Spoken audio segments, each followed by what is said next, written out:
Hello everyone, আজকে আছে ছেলের ভ্যাকসিন। তো ভ্যাকসিন দিতে যাবো বলে বেরিয়ে গেছিলাম, বাট অর্ধেক রাস্তায় গিয়ে মনে পড়লো যে আসল ফাইলটাই নিইনি।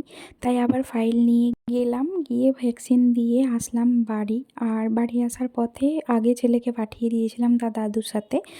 আর আমি গিয়ে ছেলের ওষুধ কিনলাম। এই যে থ্রোমোফব জেলটা দিয়েছে সেটাই লাগাতে বলেছে, তাই এটা কিনলাম।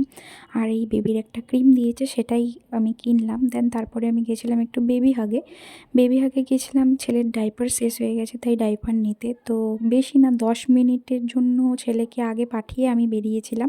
আর এখানে এই যে আমি বেবি হাগ থেকে ডাইপার নিয়ে এখন যাচ্ছি বাড়ি এসে ছেলেকে কোলে নিয়ে বসেই ছিলাম এইভাবে, একদম ওকে নাড়াইনি। আর সত্যি বলবো, ছেলের কান্না দেখে না একদমই ভালো লাগছে না। মানে লিটারেলি আমি ছেলের থেকে বেশি কাঁদছি আমার মনে হচ্ছে, কারণ ছেলে যত না কাঁদছে তার থেকে বেশি যেন আমার বেশি কষ্ট হচ্ছে। যে ছেলের কান্না আমি একদম সহ্য করতে পারছি না, আমি থেকেই কেঁদে ফেলছি। এবং ডাক্তারের কাছেও আমি এমনই কেঁদে ফেলেছি যে ডাক্তারবাবু বলেছে পরের বার যেন মা না আসে, এত ভয় পেলে হবে না। আর তোমরাই দেখো কীভাবে ছেলে ব্যথায় ছটপট করছে, কান্না করছে।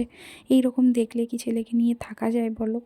আমি তো সারাক্ষণটা এরকম কোলে শুইয়ে, না হলে এই যে বুকের ওপরে রেখে এইভাবে ছেলেকে নিয়ে রাখছি, যাতে ছেলের কষ্ট না হয় একটুও নাড়াইনি। আর এই যে ওর গদি করেছি পুরো বালিশ দিয়ে ঘিরে, তারপরে ওকে একটু শুইয়েছিলাম। দেন তারপরে ও ঘুমোয়নি, এই যে ছটপট করছে।